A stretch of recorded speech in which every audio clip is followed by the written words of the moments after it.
It really is 8 o'clock on the East Coast and 5 o'clock on the West Coast. It is the 24th of October in the year of our Lord 2024. Season 15, episode 16. 685 times you have been welcome to the Clubhouse Podcast, your one-stop shop for all things sports, entertainment, pop culture, and pro wrestling, because that's what we do. Everything almost back to abnormal.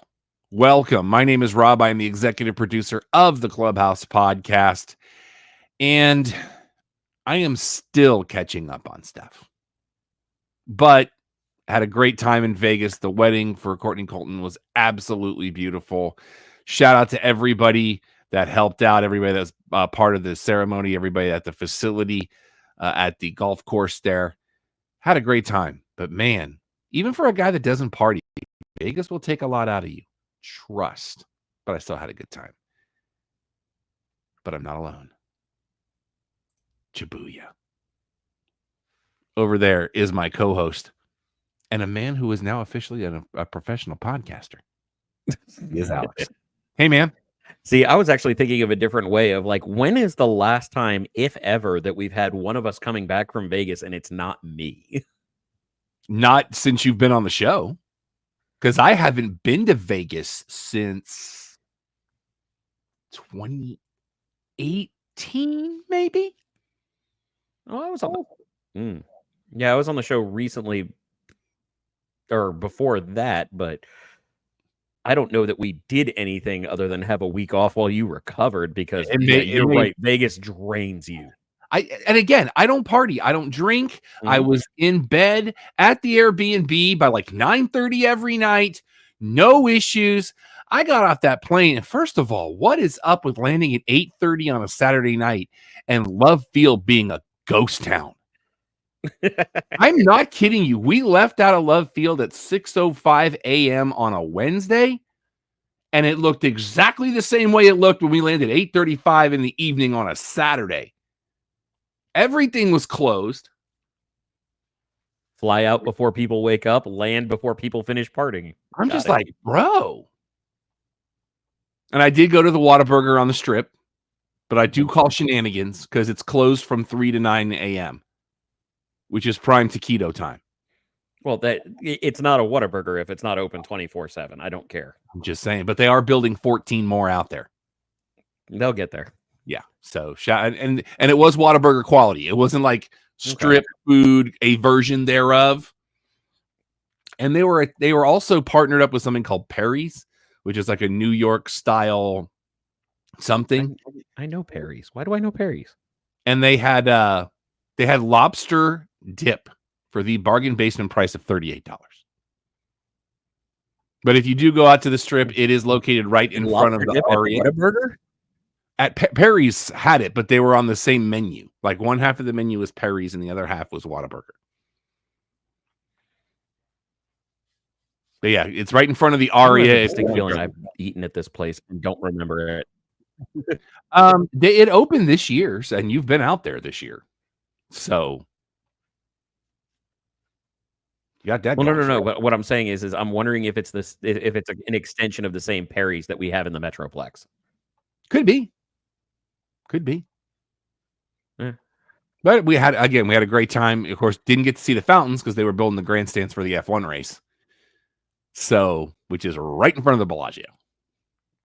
We did see the remnants of the Tropicana. It's in front of a lot of things. They still had the street signs up for the Tropicana, which was weird. Well, I don't know that they're going to be changing the names other than it's now Tropicana Boulevard. Like they'll change it periodically, but something's that for the casino. The street, right? But what I'm saying is what you'll probably have is that'll wind up going to like the Neon Museum or other places of its ilk rather than just being torn down. Fair enough. But there were two of them, so I thought at least one of them would be gone. Yeah. But still don't like the street snipers. Don't like them at all. Please do not refer to it as that in Vegas. Oh, no, I would not out in public, but that's how I refer. Because it's kind of like at the mall, I call them the perfume snipers. Same basic. No, I understand. I'm just saying because of things that have happened recently in that city, don't just the harassers might be more accurate.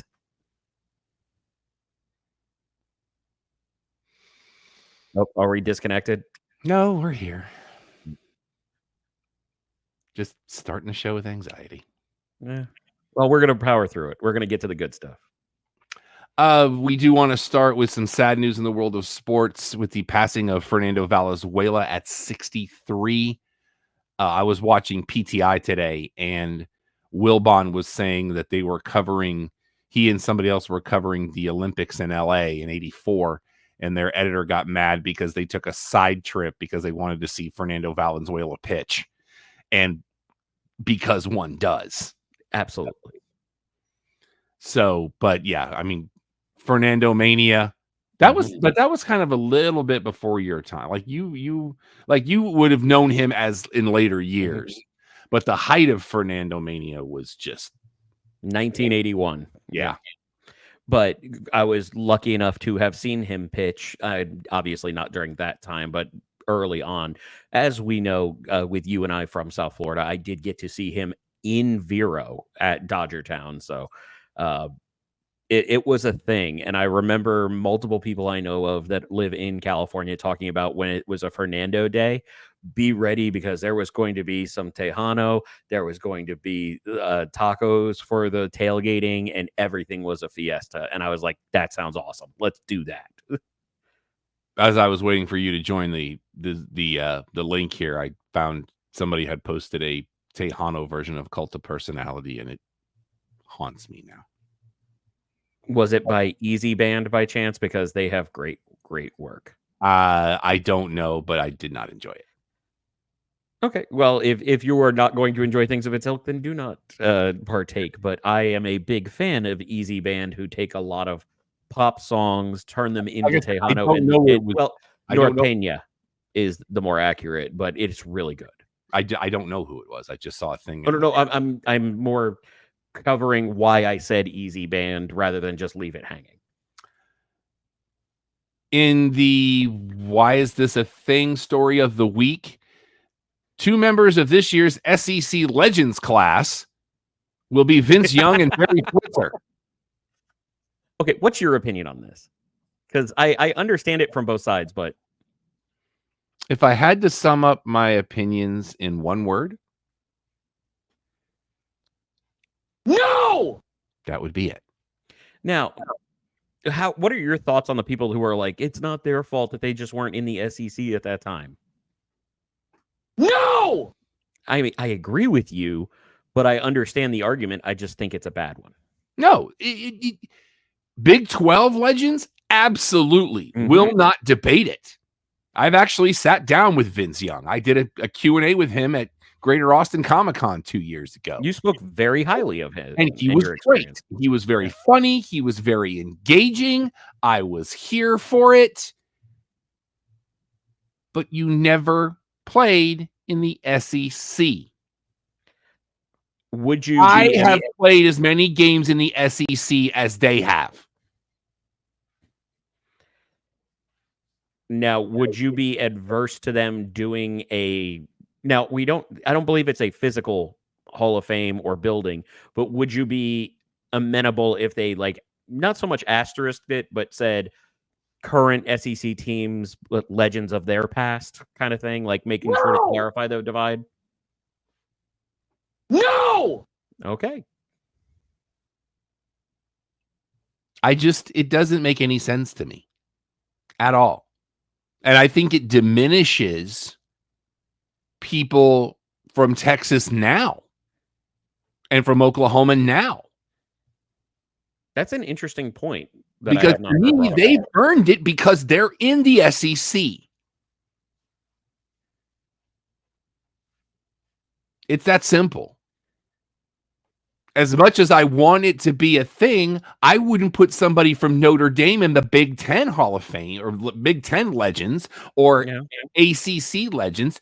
You got a lot of rivals there, but you didn't play in a conference. You were not a member. That is correct. Yeah. And again, I think highly of both of them. Agreed.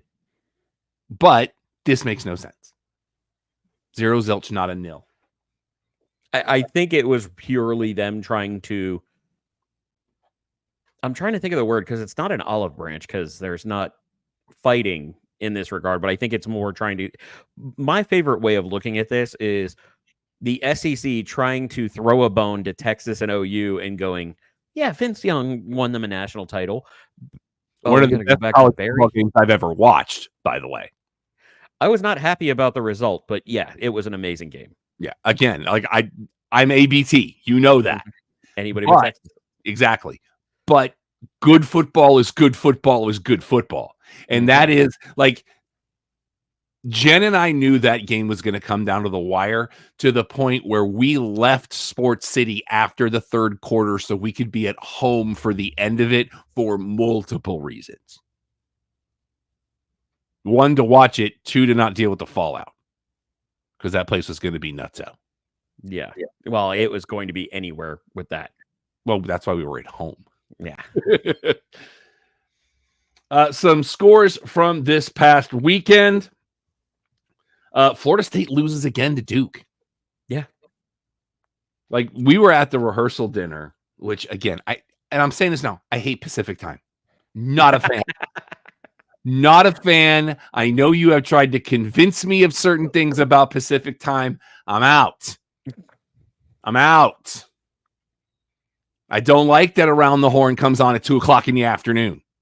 That's the end of my day, not after lunch. I feel like we're half a step away from get PTI off my lawn. I'm not a fan. And then I want to call my wife because I'm like, oh, it's dinner time. No, it's 11 o'clock where she is. By the time I'm ready to watch my late night news, oh no, it's tomorrow in the Central Time Zone.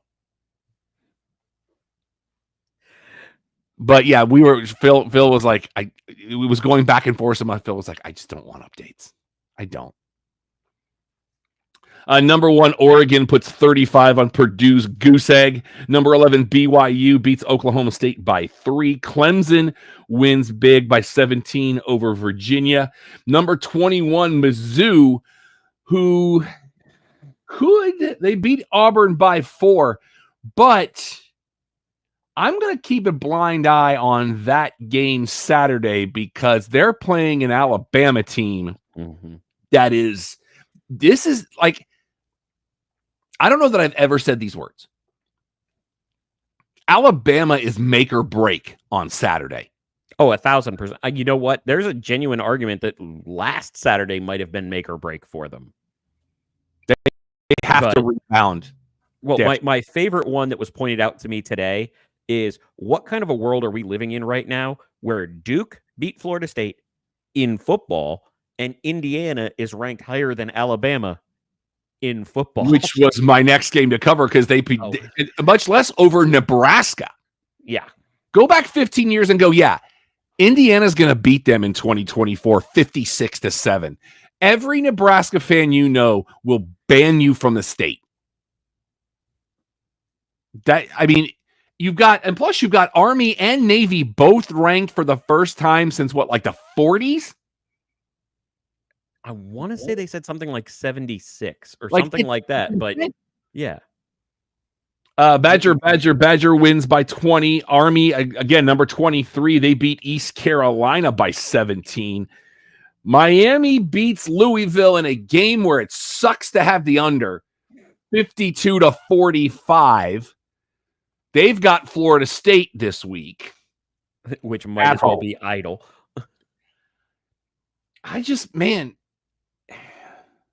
This game feels weird to me. Well, and because it's been so long that Miami's been trash. Well, but I always want that game to end in a 0-0 tie, and I'm fine with it. But something tells me that game is going to surprise a lot of people, especially if Michael Irvin doesn't make it, because he is the grimace for University of Miami. To that he has been in the most awkward of ways. Yes. South Carolina beats Oklahoma 35-9. Number 20, Illinois, by the way, ranked in week 7, beats Michigan by 2 touchdowns. Okay, go back 3 years and say Michigan. In 2024, Illinois is going to beat you. by 2 then touchdowns. tack it on. Yeah. Number 12, Notre Dame 31-13 over Georgia Tech. What? Do you have the game footage on right now? Are you talking about Thursday night? Yes. I am watching it with Prime Vision over here. Okay, so just so anybody knows exactly where the timestamp is, they're interviewing Kyron Williams in front of the field boxes, which is one of the coolest things for SoFi. And Ilona Maher is literally just eating chicken wings and waving to the camera from behind Kyron Williams. I'm here for it. I love her so much. And I love chicken wings. Yeah. Let's see here. Notre Dame this weekend will be playing Navy in MetLife. That'll be a fun one. And speaking of Illinois, did you see those helmets? Oh, the red Grange uniforms? Oh, with the leatherhead helmets. Well, but you know why that was, right? They matte finished, so those things looked real. I had a moment. I know this is stupid, but it's a product of the era. I genuinely had a moment where I thought that they were all wearing Guardian caps because of how they were done. But that just speaks the volumes to the artistic creativity to those helmets. Those looked incredible. But the red Grange uniforms were sick. And I was just like, I feel like George Clooney and John Krasinski should have done the coin toss. They had to make more money with that failure of a movie to do that. But still. But remember, that was also pro football, not college. You find me 3 podcasts that reference that movie this week. You ain't gonna find 2. Nope. It's us and the list. That's it. Again, number 24, Navy over Charlotte, 51-17. NC State beats Cal by a point. Before we get too far away from it, how badly do you want that last game of the season to be 2 undefeateds? When you get the Army Navy. Navy, absolutely. Oh, please let that be undefeated. And plus, that would put both of them in the playoff, and I'm on board because I'm always on board with the service academies. It would put them in the playoff, but the crazy thing about that is, I believe they're not eligible for the buys. And yeah, they're not part of the Power 5, and that's fine. Yeah. But get in. No, but what I'm saying is let's prepare for Don's return, and that being the next complaint. We do want to send, I don't know if you saw this earlier today. This broke a couple of hours ago. South Florida's men's basketball coach passed away earlier today at the age of 63. I believe they said. We want to send our best out to the Bulls. But they also beat UAB last week. So this team, I think it's going to take a lot for them to, they'll be bowl eligible. Was it 64? No, it was 43. 43. Oh, good. It was during a procedure. Oh, wow. I am so sorry. Yeah, it was during a medical procedure where there was an issue and he did not recover. Oh, hurts my heart. Because that was what we had when I was there, was basketball. Because we didn't have football yet. Let's see. Old Dominion beats Texas State. Number 7, Tennessee over Alabama. We talked about that earlier. Did you see... Did you see what they've done at Vanderbilt? Which time? Today. Oh, today? No. Please inform me. Because don't they have Texas this week? That is a good question. I'll check you keep going. They have put a net up in front of the other team's student section, I do believe. Okay. I don't know why. I guess because Texas threw all that garbage on the field. That is a fair point. They did not like that call. So let's see here. But again, you don't ever leave it in the hands of the refs. That's all I'm saying. Number 8, LSU over Arkansas by 24 points. A&M gets a 10-point win over Mississippi State. Arkansas State beats Southern Miss. Number 16, Kansas State, 45-18 over West Virginia. Iowa State by 3 over UCF. Always good with that. Florida starts out a little rough, but then opens up in the second half. Beats Kentucky 48-20. We really think we might be bowl eligible. But I do believe the cocktail party is this weekend. So, well, confirming it is Texas at Vanderbilt this week. And I think they're leaving it up for another game later this season too for somebody. That wouldn't surprise me. It's based on how unruly colleges are. It's not a bad decision. ESPN. Although, are you encouraging them to throw stuff against the screen if there is a screen? No. Never on board with things being thrown onto the field. I'm not saying whether or not you're on board, but we're talking about intoxicated, hormonal, grown children. Does not change my opinion. I'm not asking your opinion. I'm saying, is there the possibility? I thought you had said, are you on board with? Oh, God, I'd never ask that. Okay. No, I said, is it encouraging them to throw things because there's a screen now? If I'm the first two rows of that section, I'm bringing a pump bailing out. Yeah. Because it's going to be like a Gallagher show. Which I've been to. ESPN takes over Austin for the weekend. How'd that work out for you? Georgia comes to town and doubles up on you. Number 22, SMU, this late in the season. They beat Stanford by 30. Air Force loses by 8 to Colorado State. TCU wins 13-7 over Utah. Into the NFL, we know that Brandon Ayuk is now out. Go ahead. The cocktail party's next week. Florida, I believe, is idle. I'd still take idle. But that's so weird because that game is always like the last weekend in October. Well, now it's the first weekend in November. Well, is Jacksonville at home? Are the Jaguars at home? I will check. Because if that's the case, that would probably be why. Because after 2 weeks in London, I wouldn't put them as the away team. Yep, they're at home. Yeah.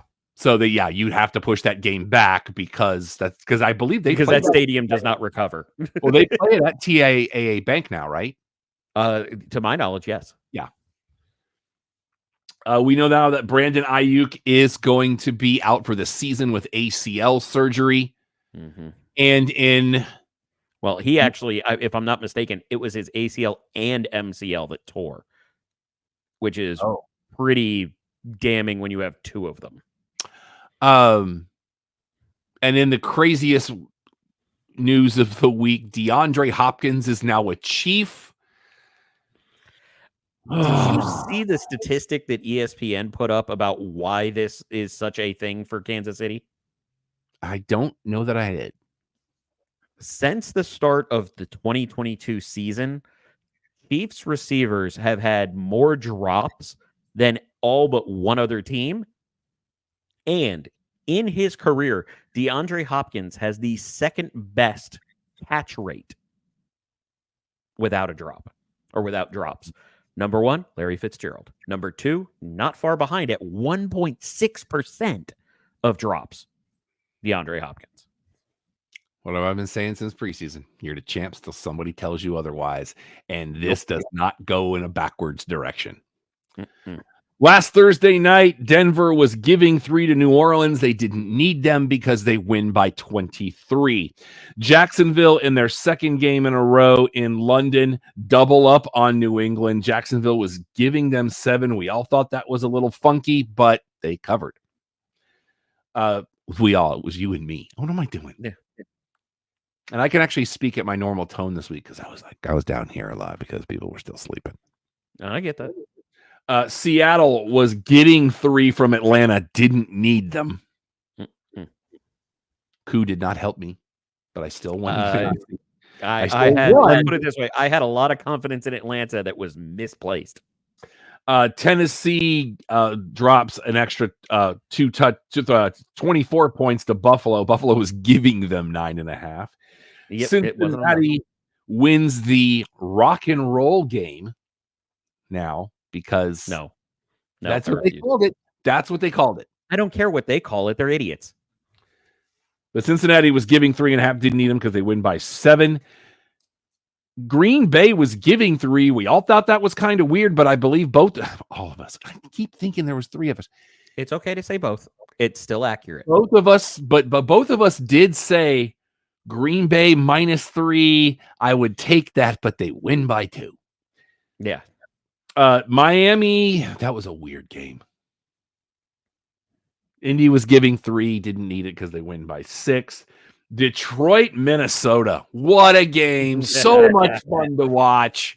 I'm so glad that Mike is not watching right now. I was all red zone all day. First time Yeah. this season, I was in my recliner at noon, and I didn't click it off until the last game was done, or until they told me I couldn't watch it anymore because there's only one game left. Has that always been a thing? Yes, it has. I guess I just haven't paid that much attention because I'm like, Well, interestingly enough, we haven't had as many, how do I put this? We haven't had as many thin late afternoon blocks in prior years because we didn't have doubleheaders on Monday. We didn't have extra games on Fridays or Thursdays. So we would always have 4 or more games, but never too many more. So there was always another game going at the same time. And football games tend to go at roughly the same pace. Some of them go longer because of overtime, but for the most part, clocked games tend to have the same pacing. Now, what you had with this one was you had 2 of them starting in the traditional 4:05 Eastern and one starting at 4:25 Eastern. So you wound up with both of those games eliminating before we're used to the block ending. Barkley. First of all, respect to what he said after the game. Did you see his post-game interview? No, I did not. But what I was going to wait for was, did you see what happened on the sidelines during that game? I was watching Red Zone, so they were bouncing around. No. This came out after. Oh, okay. So go ahead with the interview, and then we'll circle back. He was nothing but class. He always has been. But I'm just saying, when it's on that level, we have to give that level of respect because he was like, "This was not a revenge game. We just came to win. I got to see my friends. There's no hard feelings. I loved seeing my old teammates, and I wish them nothing but the best." So shout out to Barkley for that. Yeah, and I maintain the other part of it is any quote unquote Giants fan that is mad at Barkley, you're an idiot. Mm-hmm. Have you seen the commercial? Have you seen the commercial with the whole family wearing Giants jerseys and the daughter comes in with a Barkley Philly jersey? Yeah, I saw that one. It was really good. Like, about the player. And I mean, he just went between him and Derrick Henry. Good Lord. But they do win 28-3. Go ahead. So the thing that happened was after the last starters drive, we'll call it, Saquon is sitting on the bench. He's just normally sitting there waiting. Sirianni comes over and sits next to him and literally says, like, you're 13 yards away from your career high, and I really want to get that for you against these guys.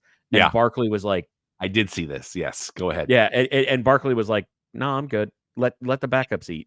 And I was like, that's the kind of teammate you want on every team. Everybody to eat. And I'm like, you know what? Like, he may not play for my team anymore, but I don't dislike him. It may not eat up anything into his check, but it might help enhance somebody else's check too. Absolutely. Numbers. Let's see. Vegas goes to SoFi and loses by 5, and they wouldn't have covered because LA was giving them 7. Mm-hmm. Commanders. Did you get my text earlier today, by the way? I may have seen it, but go on. So, Chicago on the bye last week. Inside the NFL, they do Ocho Cinco's picks. Ocho's predictions or Chad's predictions or something.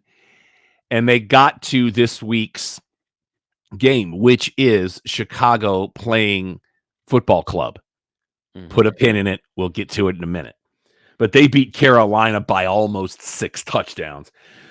Let's see. Without their starter after the first drive. And Marcus Mariota.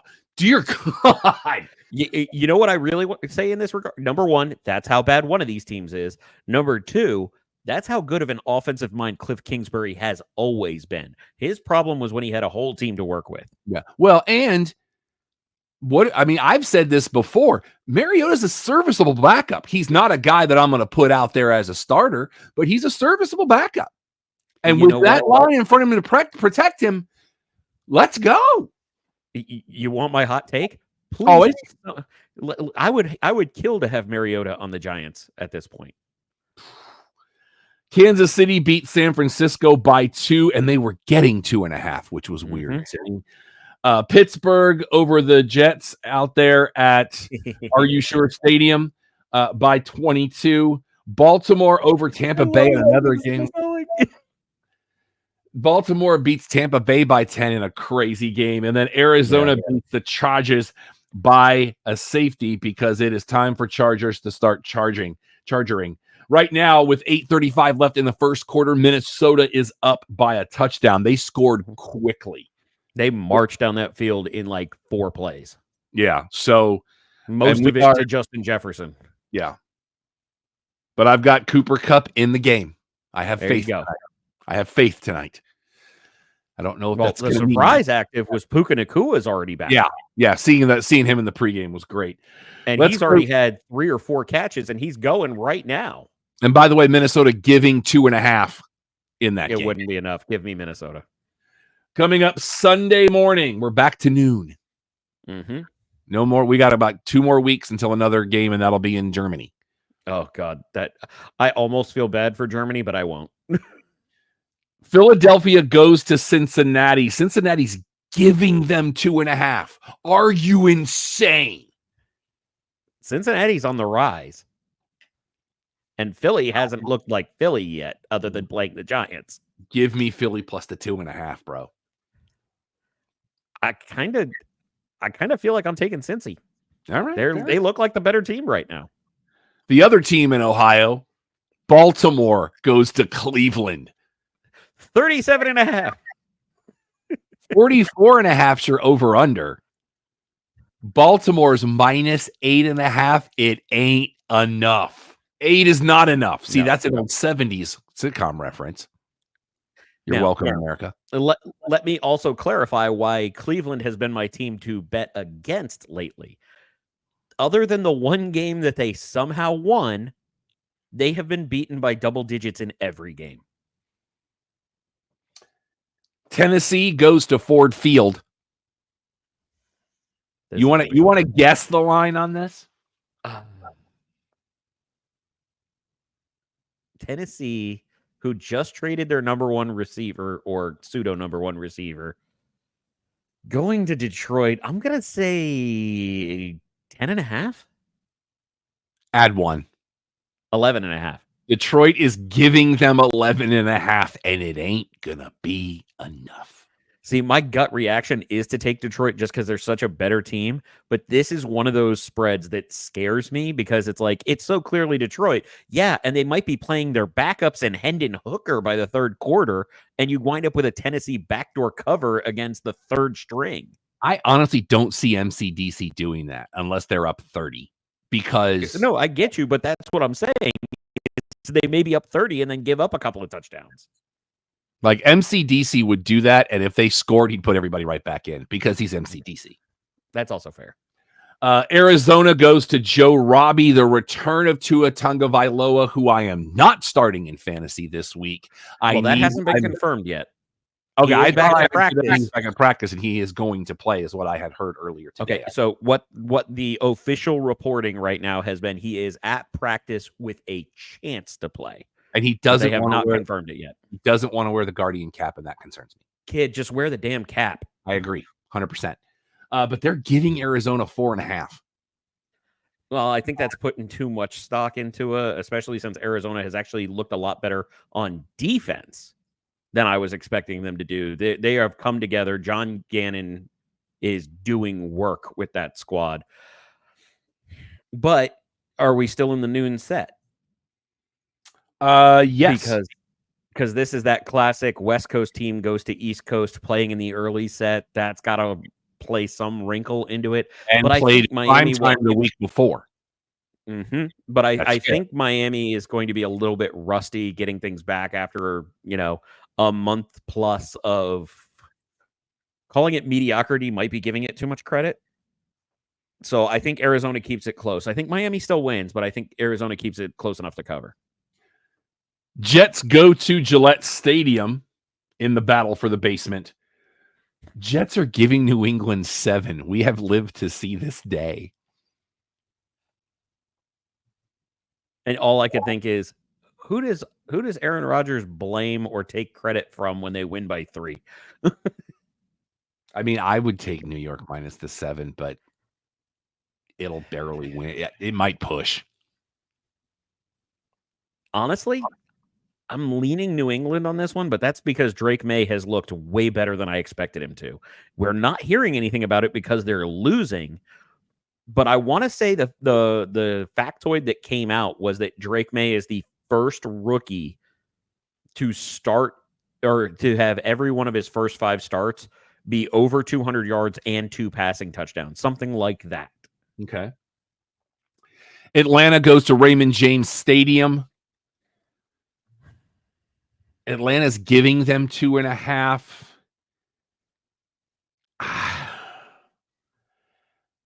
I am tempted to take Atlanta because Tampa Bay has had some key injuries.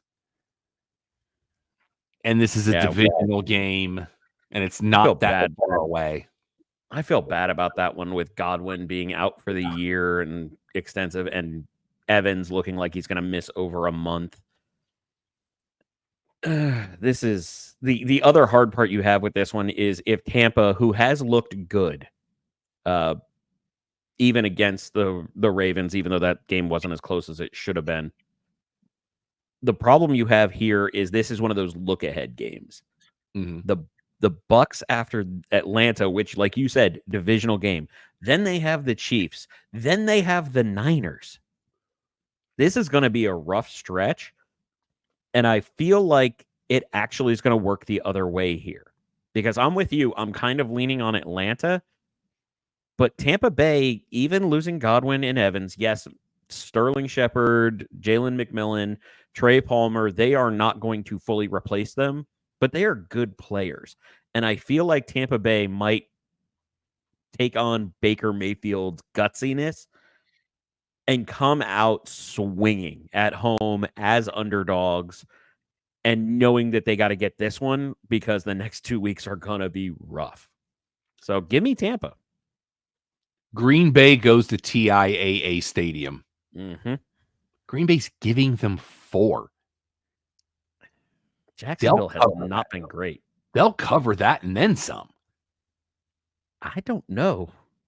Or wait, are you saying Green Bay will cover it? Green Bay. Give me Green Bay minus 4. Okay, yeah. It was not clear what you meant because I genuinely thought you might have been that Jacksonville, like the lines are backwards or something. But no, I agree with you. Green Bay is looking like a contender. Houston hosts the Colts.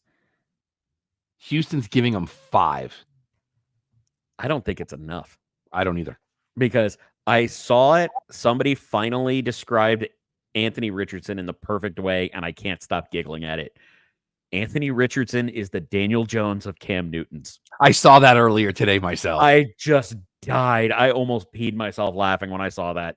It's the perfect description because he is a beast as a runner, but the only thing he can do is chuck a ball further than anybody else on the planet, but don't bet on accuracy. We have 5 games in the late set this week. Thank you.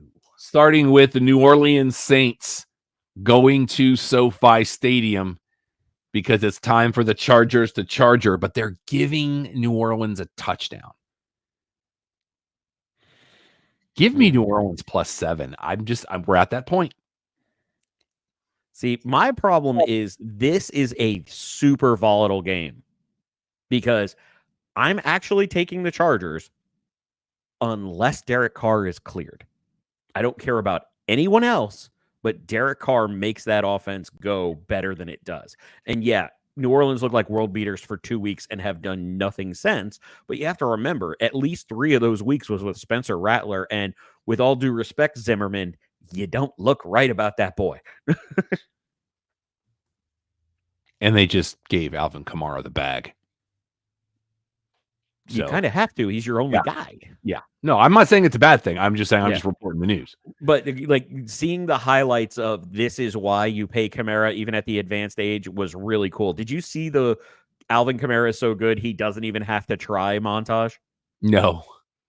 So it's a lot of, and some of them are with Drew Brees, most of them really. Some of them are with Derek Carr, even with Taysom Hill throwing it. But it's like dump offs to Alvin Kamara where he makes one super athletic move to make a guy miss. And then it's him just like jogging down the sidelines while he lets his offensive line catch up and get in front of him. And then, boom, he makes a cut and he's gone. It's like Alvin Kamara is so much smarter of a football player than he gets credit for. It's great. Not only is he a talent, he's smart.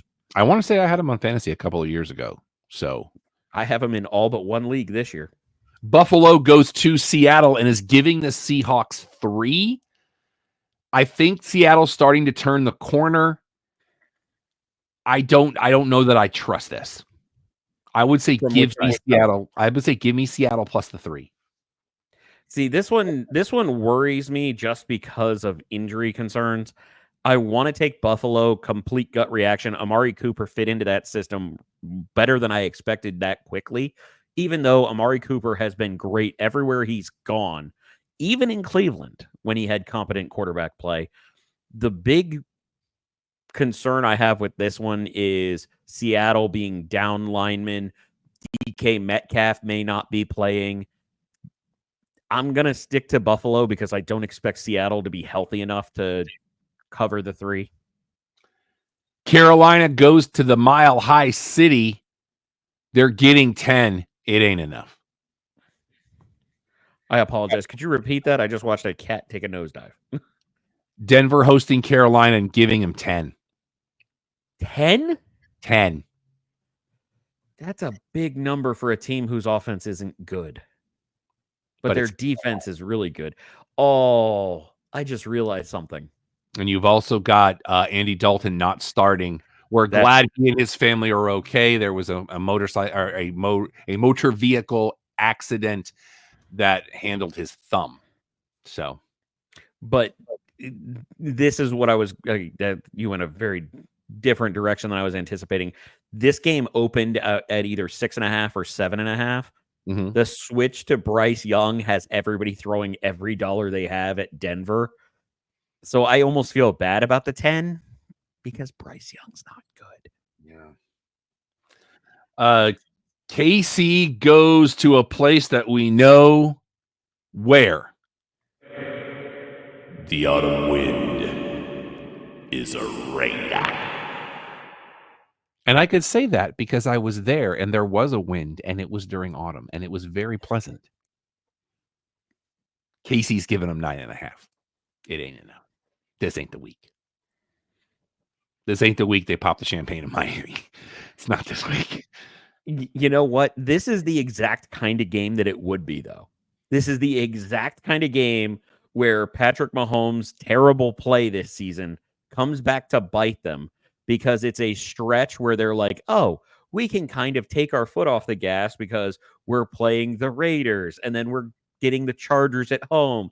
Then we're playing Cleveland and we get Houston at home.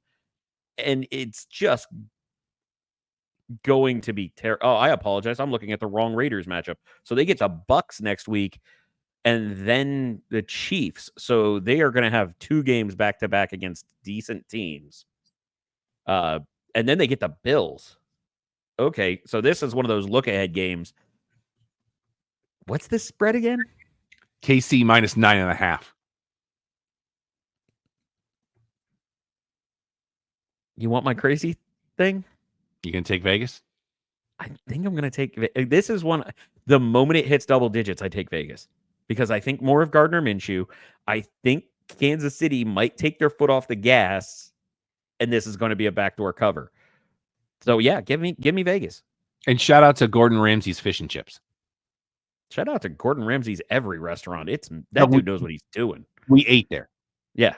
So I've eaten at a few different ones in Vegas. It's a pretty regular thing because when you start off going, I know he talks about beef Wellington. I know that's what he knows for. And then you go to his restaurant and eat the beef Wellington. It is, as somebody might say, a religious experience. I'm here for it. So it is delightful. And shout out to the brunch buffet at the MGM Grand and the dinner buffet at the Rampart. There you go. Apparently the only non-strip casino that still has a buffet, apparently. That's what I'm hearing. Let's see. Okay, so let's talk about this. Chicago going to Washington. Chicago is giving them 3. I'm just going to lay out and let you say the other thing. So Ocho Cinco Predicto. He said, or it's Ocho Predicto, I think is what it is. Yes.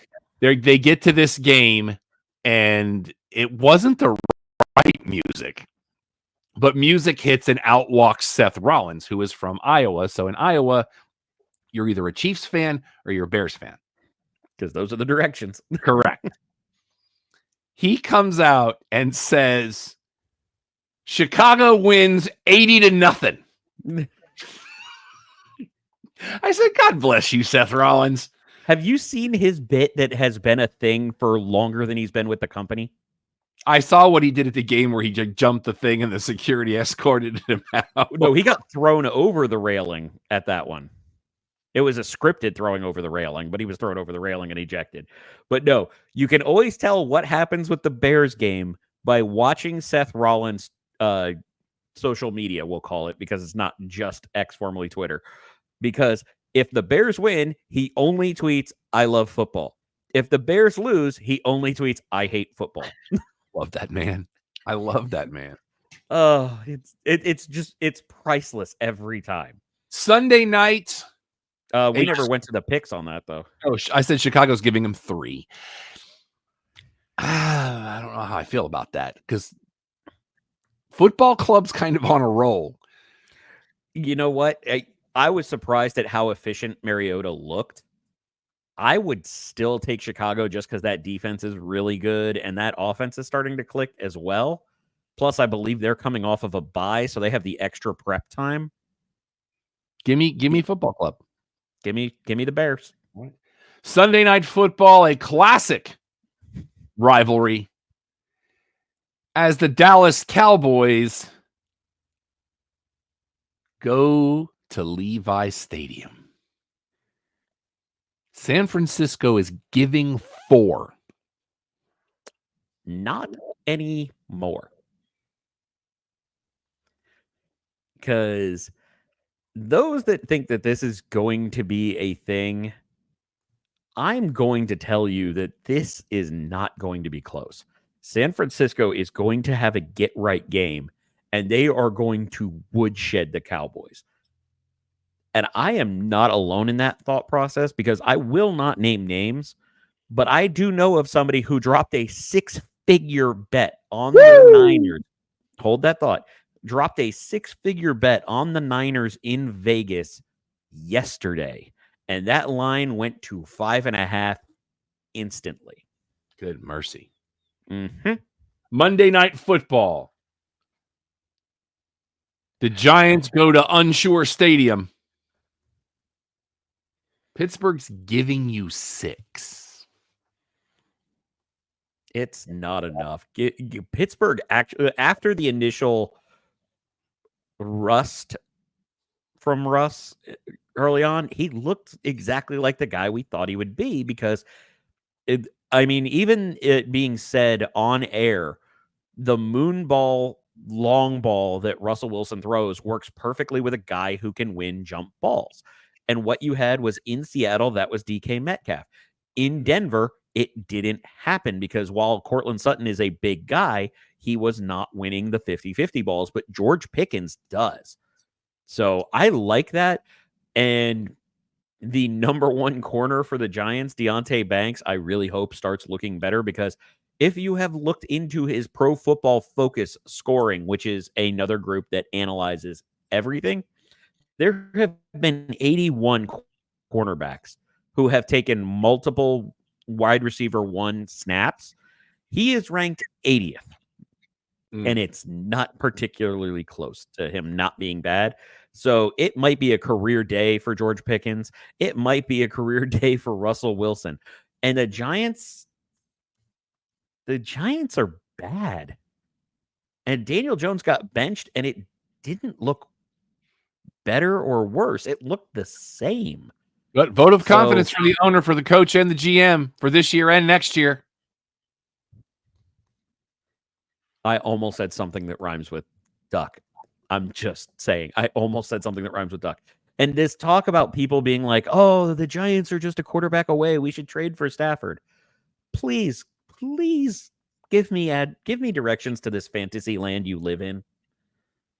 Don't get me wrong. We need a quarterback more than anything else, but it ain't just that. And it's sports. It's going to be the Steelers. It's the Steelers by double digits. All right, let's get into television talk and stuff we watched this week. Television edition. I have watched the first episode. I'm one episode behind of Trivial Pursuit with LeVar Burton. Nice. How do you like it? It's very simple. But is that a bad thing? I need to give it a couple more episodes.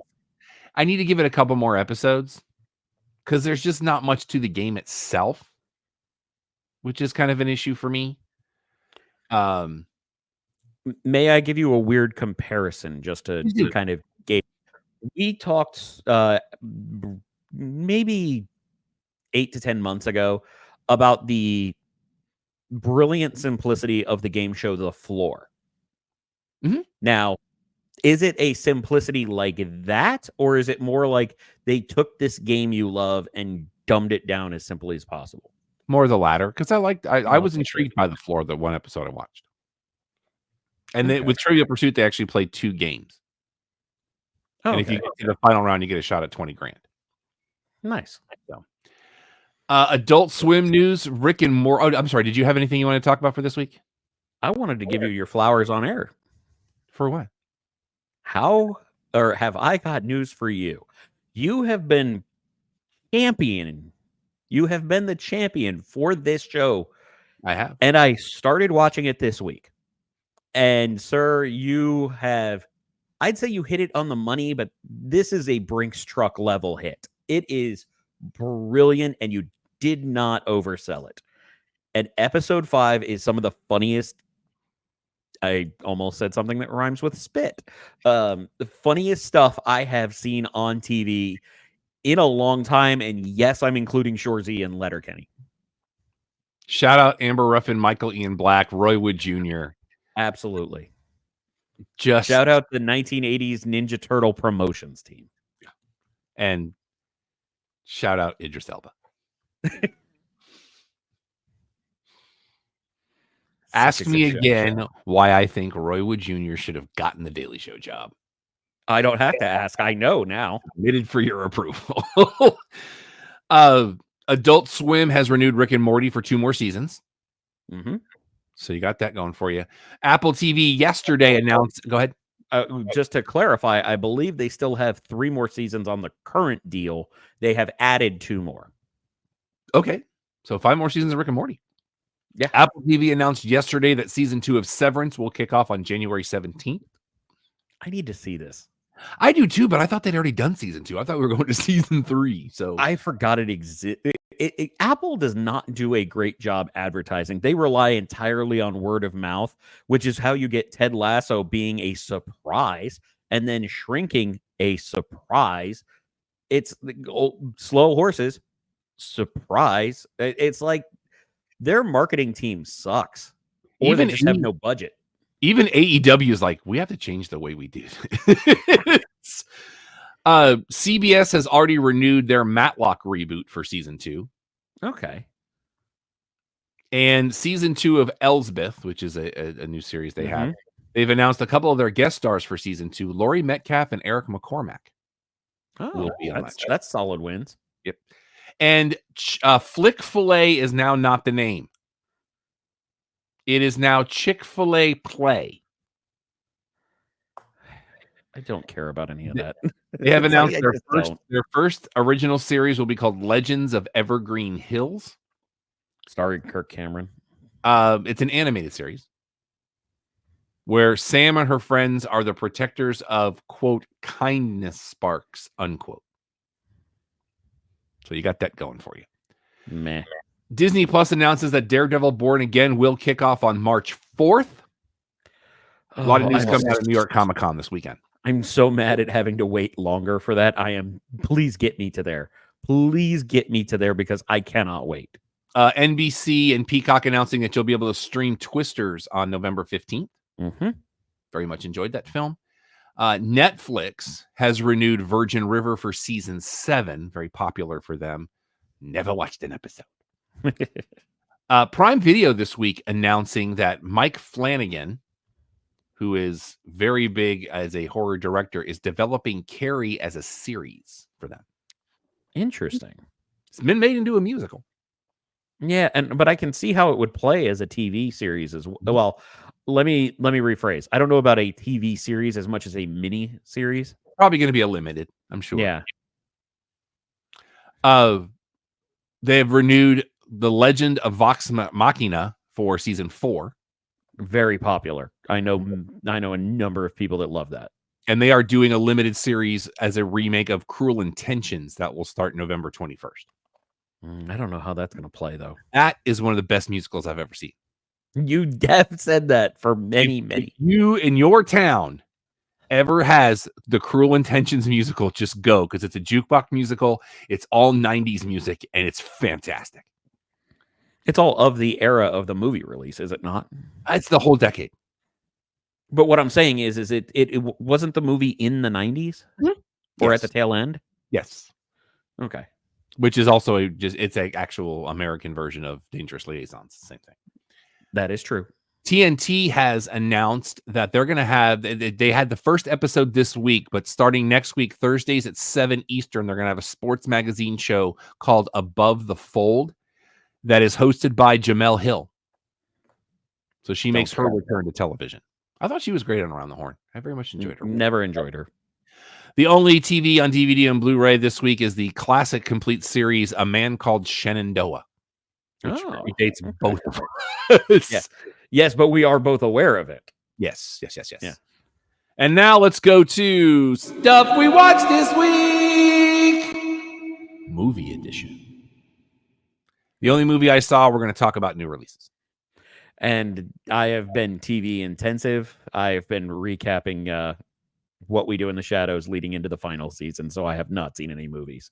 We've only got a couple of announcements this week. We talked a couple of weeks ago about Glenn Powell being in the remake of The Running Man. Mm-hmm. Josh Brolin's going to be the bad guy. I don't know how I feel about that. Now, when you say he's going to be the bad guy, are you referring to the Richard Dawson bad guy, or are you referring to the Jesse Ventura? It just says he will be the villain, so I'm assuming it's the game show host. Have you seen the movie that he has out that just came out recently now on Prime Video? I have not. Okay. I'm going to give you the Google, and I want your honest reaction to this. I need you to look up the movie Brothers.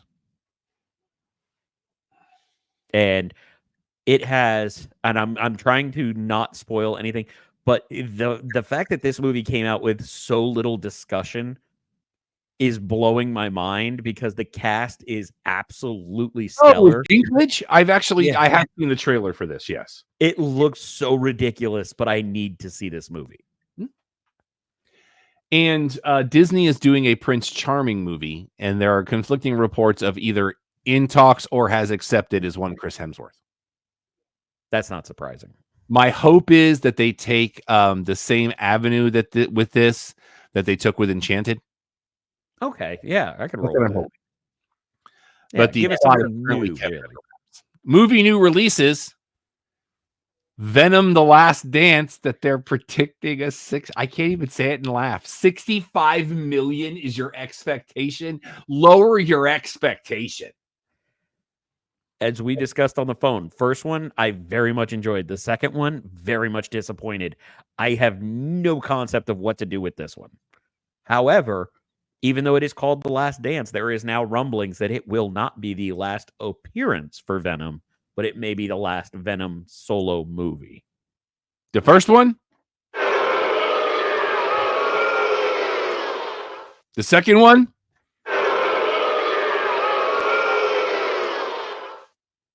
Will I see the third one? Yeah, probably.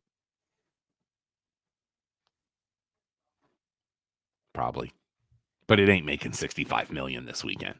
No way. I have a question for you that is no longer spoiler because it's been confirmed. Mm-hmm. The character of Null. How familiar are you? Not very. Okay, then I have no follow-up. I was going to say I don't know anything, but it looks, just with the images we've had, looks an awful lot like Henry Cavill as the Witcher, as Geralt. Movie called Your Monster this week with Melissa Barrera. After her life falls apart. I'm sorry? I love her. Oh, okay. After her life falls apart, soft-spoken actress Laura Franco finds her voice again when she meets a terrifying yet wildly charming monster living in her closet. A romantic comedy horror film about falling in love with your inner rage. She seems to be a beauty. He seems to be a beast. Moving on. We also have Death Whisperer 2. This is a foreign film because there were apparently a lot of unanswered questions from Death Whisperer. I'm sorry, did you realize who's playing the monster in this? I didn't recognize the name. So I did not recognize it either, and I started looking at it. Tommy Dewey, we have just recently seen in Saturday Night. Ah, very nice. And he was playing, is it O'Donoghue? Michael O'Donoghue. Yes. That was a brilliant performance. He was dead on. Yeah, that's who's playing the monster in that. Death Whisperer 2, in a world shrouded by darkness, a relentless force seeks retribution, undeterred by boundaries or morality. There's a lot going on and nothing clear. We also have, I believe is this a documentary? Yeah, this is a documentary called A New Kind of Wilderness. In the Norwegian wilderness, a family seeks a wild, free existence, but a tragic turn of events shatters their isolation, compelling them to adapt to the demands of contemporary society. This may not be a documentary. It may just be a narrative. But there's no cast listing. Well, there is a writer, so it is a narrative. We also have Magpie this week. Daisy Ridley is in this. A couple find their lives turned upside down when their daughter is cast alongside a controversial major star. Sir? Yeah. We have a big Cooper Cup update. Touchdown Cooper Cup. Let's go. Nice. Also this week, a movie I have seen. My review for it currently is up at www.theclubhousepodcast.com. That's our website. It is called Conclave. It looks amazing. Oh my God, dude. I can't, I haven't had a chance to talk to you about this. No, you have said exactly one sentence, and I'm not going to steal that from you. When I was walking into the theater Tuesday night, Kat came with me. And they had one of those big stand-up cardboard things where they take a review and they put the review on the thing. Underneath it was a quote from Collider. And that quote was, one of the best films of the year. And I was like, let's tap the brake. Yeah. I mean, I'm a fan of a lot of people involved in this thing because not to mention Collider says that like every third movie they look at. You've got Ralph Fiennes, you've got John Lithgow, you got the Tooch, and you got Isabella Rossellini. I'm sorry. Rossellini. Yeah, another big win. And this is if you know what Conclave is, that's exactly what this is. The Pope passes away, and what Conclave is they bring in all the cardinals that they can, no more than 120, I think is the cap. I believe it's the full college of cardinals, but you have to be the official members. Right. And Ralph Fiennes plays the dean. That's literally his title. I'm not being facetious. Okay. And so they take a vote for who the new pope is going to be. But if one person does not get 2/3 of the votes, they burn the votes and they start over. And they they let black smoke out from the Vatican if they don't have a pope, and then a white if they do. Mm-hmm. That's all I can say about this film. It's based on a book from 2016. I even said in my review, even if I try to describe this, it almost spoils things. If I try to compare it to a genre or a writer or a director, it would give you spoilers. Now, if you want them, I'll tell you off air. Well, I was going to ask a question. I've been thinking of this because you told me about what a minefield this is. So I've been specifically trying to figure this out. Would you put Conclave in its own category, or does it feel like something that goes along with The Da Vinci Code or Angels and Demons? I can't answer that question because if I do, I just, you have to go in as cold as humanly possible. And you'll understand when you see it. Okay. You'll understand when you see it. Fair enough. This movie is brilliant on every level. The score is minimalist. And this is the guy that directed the Netflix All Quiet on the Western Front. Oh, okay. And the guy that did the score for that too. He also did the score for another one of my favorite movies from a few years back, Lion. This movie is brilliant. Was that the Dev Patel Lion? Yes. A great movie.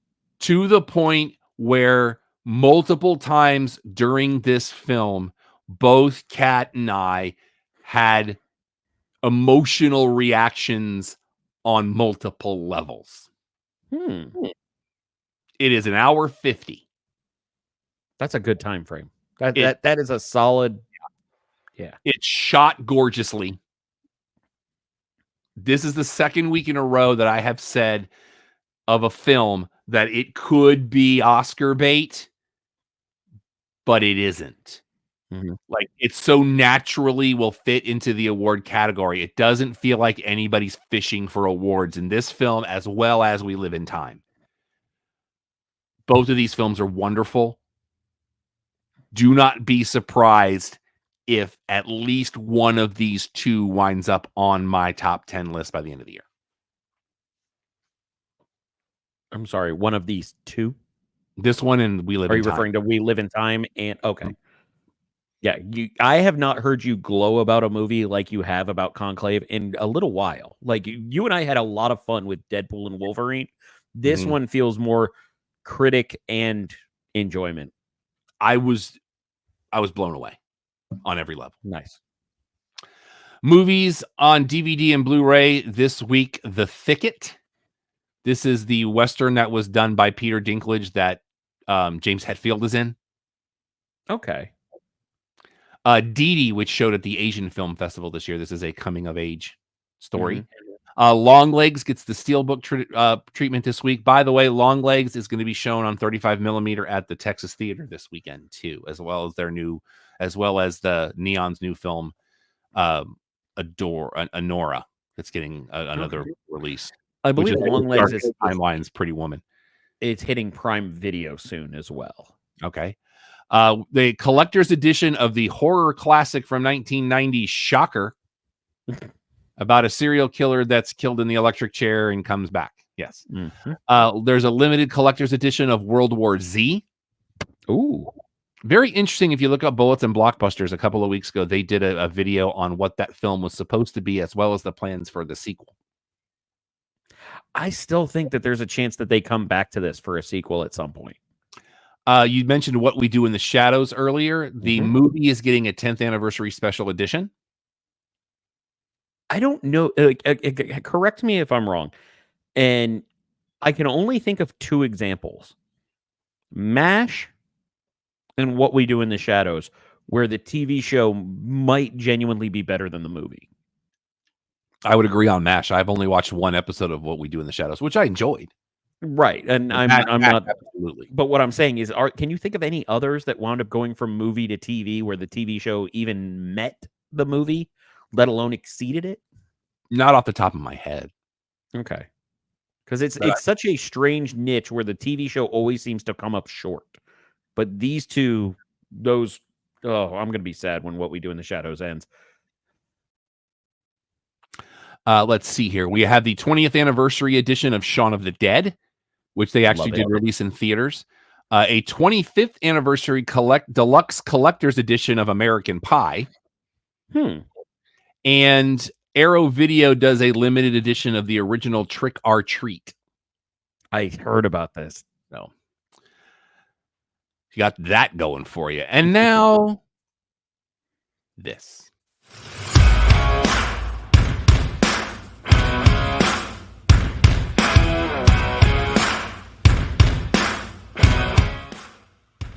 It is time for the Cheap Popcast, your one-stop shop for the world of professional wrestling. Bound for Glory is this Saturday, and if you are not a subscriber to TNA Plus, you can get it for the rest of the year with Bound for Glory for $35. I am actually booked on Saturday night, so I will just read and I they make me pay for it because I'm already a subscriber. Yeah. So, speaking of TNA, Christy Hemme is back with them now. She's now their head of marketing. I saw that. I was very intrigued by that concept, especially since she has always been very fashion forward, interest, merchandising, different aspects in multiple companies and areas that she has worked with. So this is an interesting pull. Rumors of Survivor Series. Actually, let's go back a little bit. I got lost. I apologize. From TNA, Jay Vidal has been granted his release. Okay. And I've been saving this since last week. Who edits Reality of Wrestling? Sir, I think you're making a huge assumption about them actually editing versus throwing slop together. They literally hard cut in and out of commercials. There's no transition. Last week's, not this most recent episode, but the one before it, the intro happened twice. Is this how we find out that Booker's dealer is doing this? Oh, and did you see what their latest big show was called? No. Gold Rush. Yeah.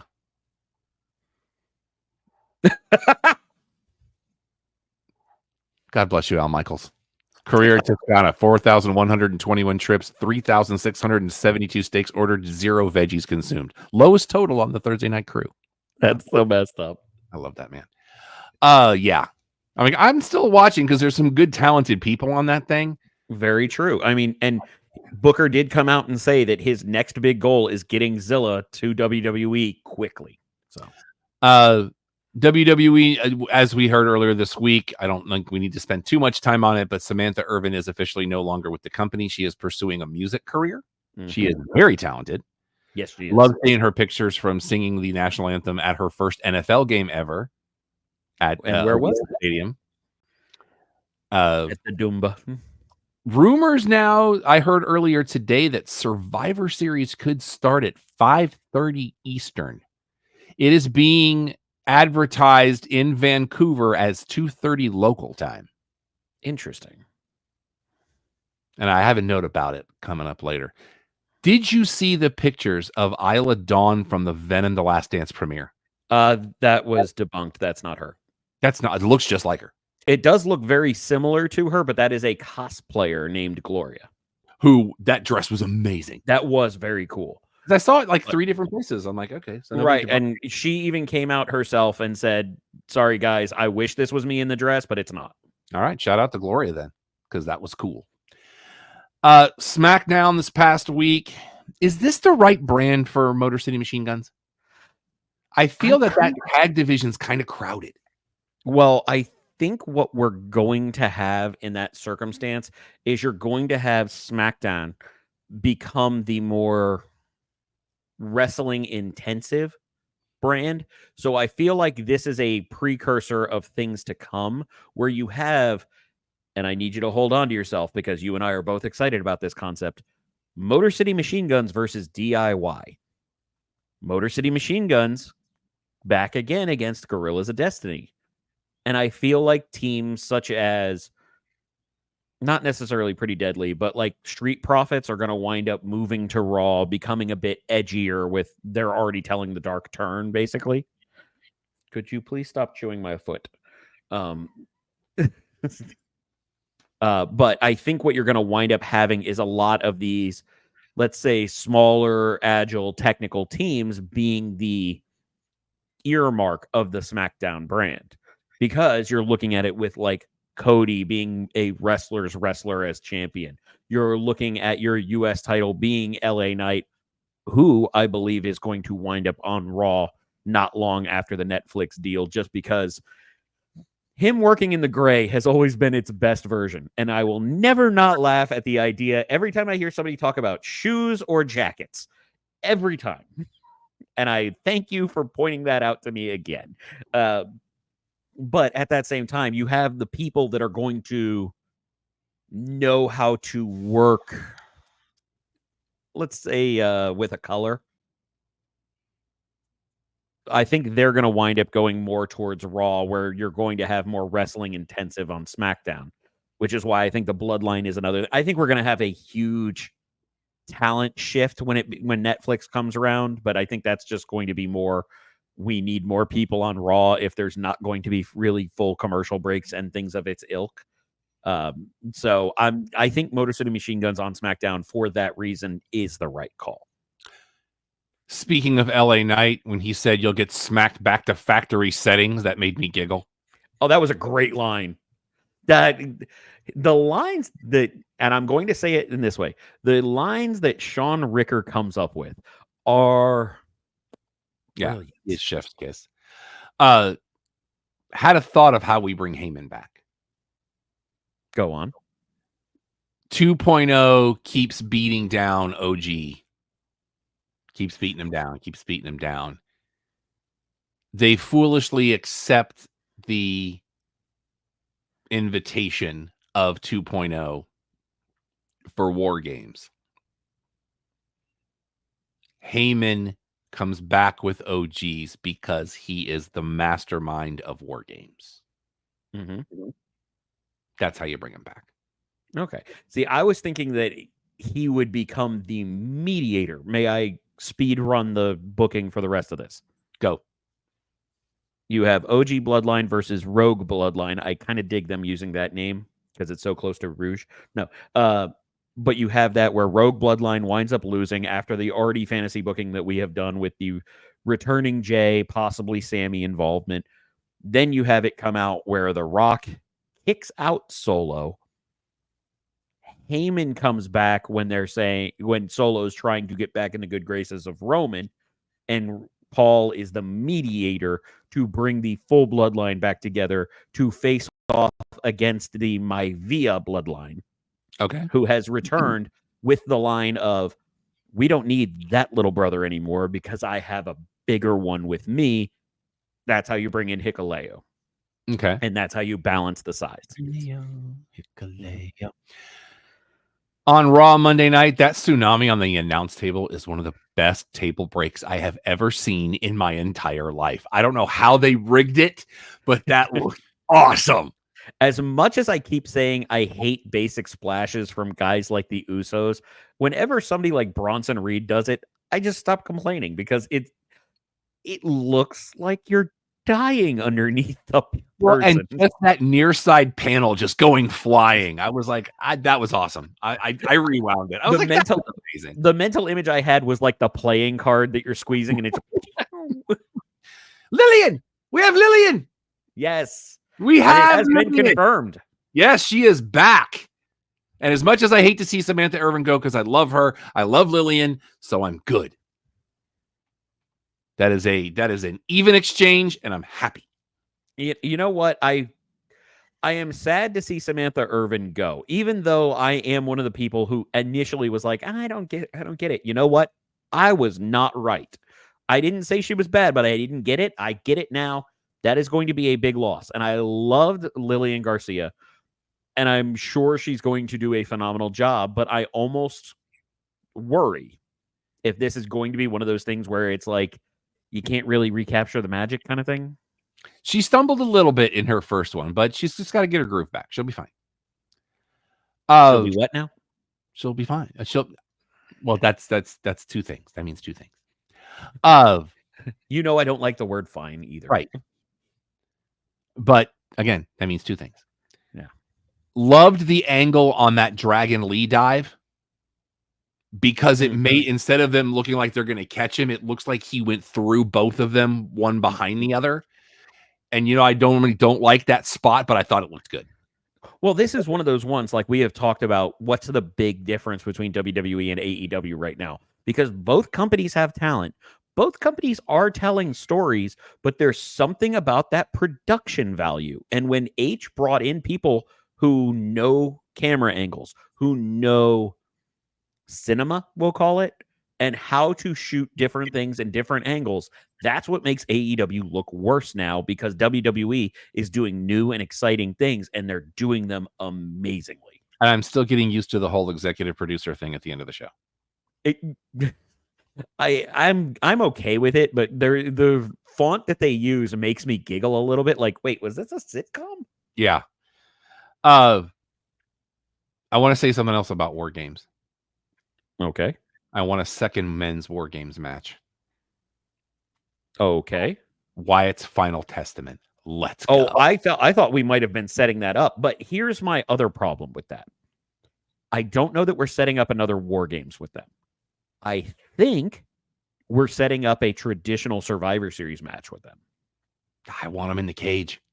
I understand you want them in the cage, but that might be something to build towards later. Or maybe Hell in a Cell. Do a 4-on-4 Hell in a Cell, which we've never done before. Or an Extremish Rules Hell in a Cell. And new Intercontinental Champion. Moving on. I believe I was told that I was wrong that this was happening. If I'm going to give flowers, I want some in return. I'll take the L. I was disappointed. But I still maintain the one thing I took out of that, I can't wait to see Braun Breaker and Jacob Fatu. Yeah. The Havoc is this Sunday night. You and I will need to talk about that off air.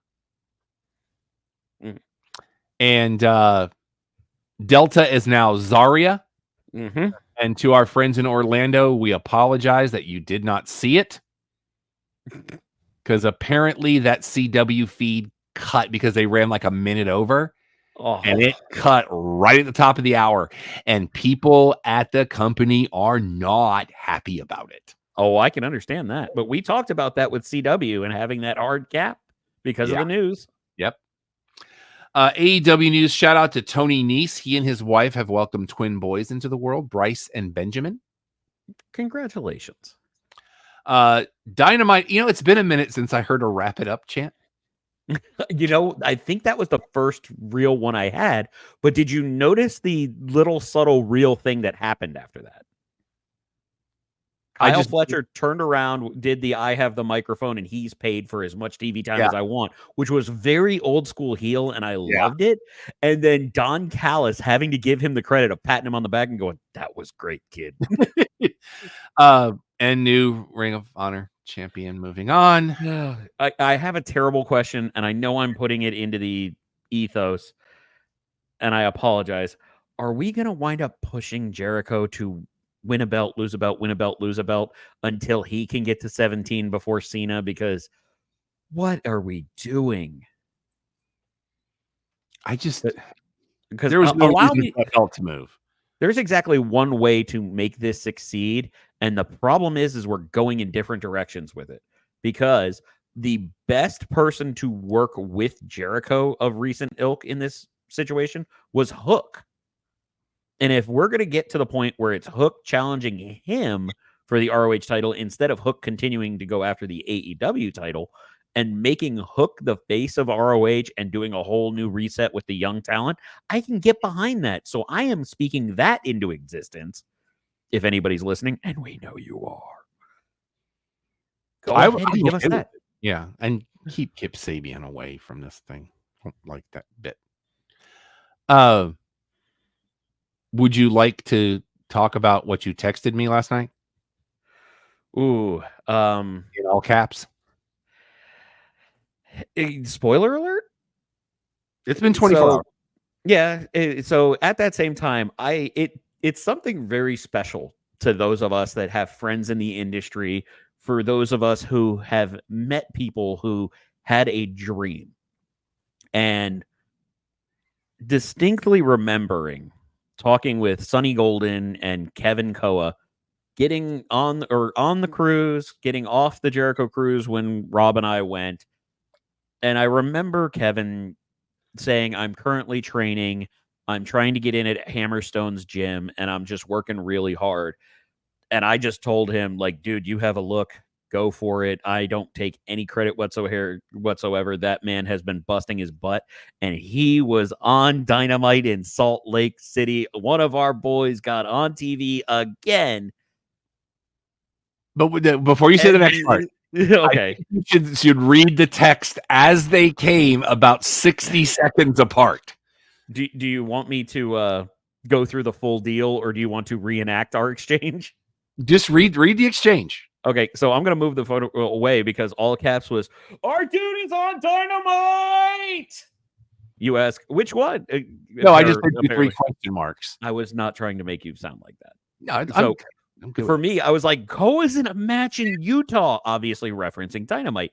You came back with, "That is outstanding." And immediately after I went, "Oh, put a pin in that."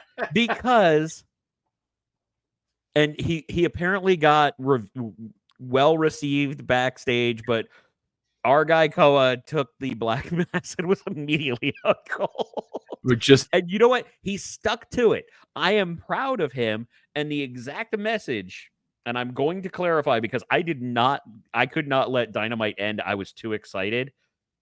I just had to say, "Hey, I'm so proud of you for getting on Dynamite, brother. It's another step up for you." And he just replied, "Thank you. I appreciate you guys."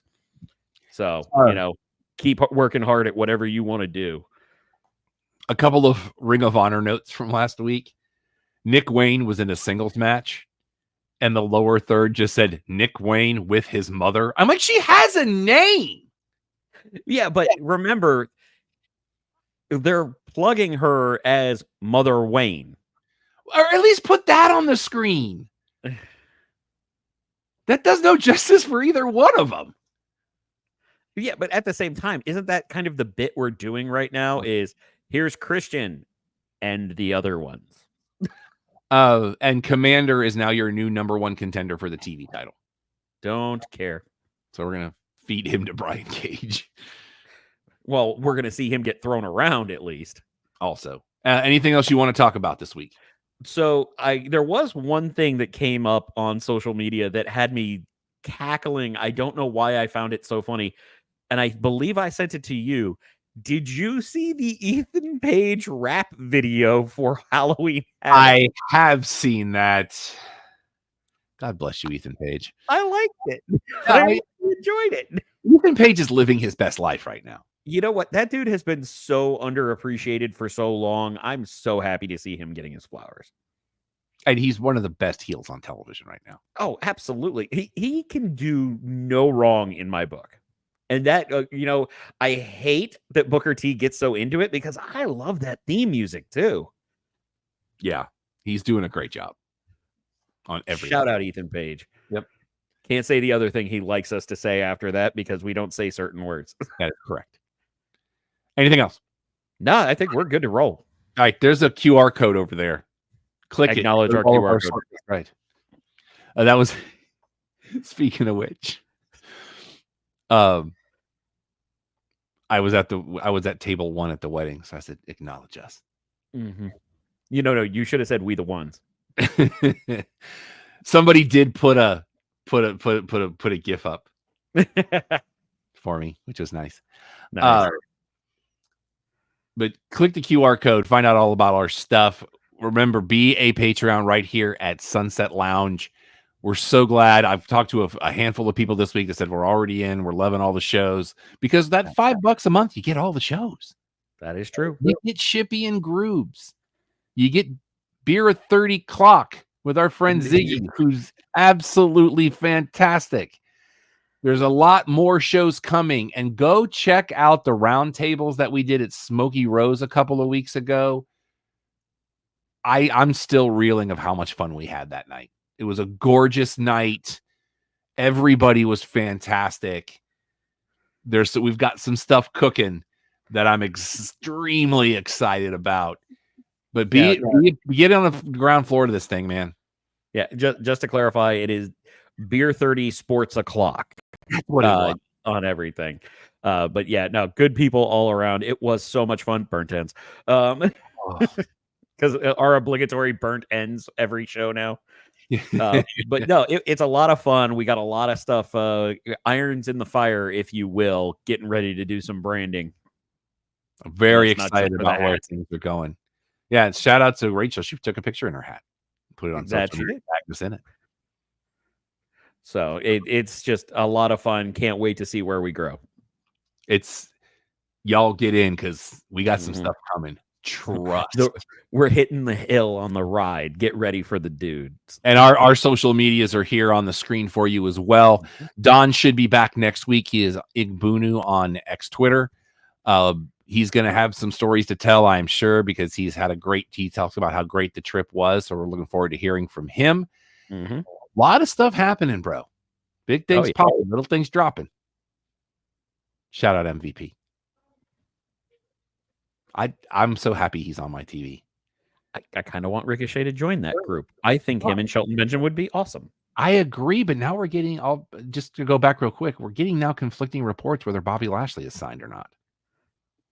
I heard he was, but now I've heard he's not. But remember, it's AEW. We try to do the misinformation rather than the disinformation. And Full Gear coming up in about 4 weeks. Keep your ears to the ground for that. We're trying to put some things together for that as well. We're going to be back next week. I know it's Halloween, but we're going to do a show because we do it for the kids. But then we wouldn't be. That doesn't work in that reference, does it really? No. I'll take this one. But if you want something fun to do on Saturday, we do have an early set for the UFC fights. Join our friends at Pouring Takes at Maple Landing in Dallas. Yes. They're going to be doing some watch along. It's going to be a lot of fun. They're great people too. And I will be celebrating the birthday of friend of the show, Sean Dennis, on Saturday night. Nice. So I think Daryl said he's going to be there with his wife. So I'm very excited about that as well. We'll see you next week, 8 Eastern, 5 Pacific, for the Clubhouse Podcast, your one-stop shop for all things sports, entertainment, pop culture, and pro wrestling. I got to go back and do the other thing here. Hold on. So until next time, for Alex, for Don. Oh, yeah. Buy T-shirts. They're over there somewhere. Until next time, for Alex, for Don, for the Empire, I'm Rob. Clubhouse is closed. Brittany Palmer getting that artwork ramped up. Check out her artwork. It's pretty dope.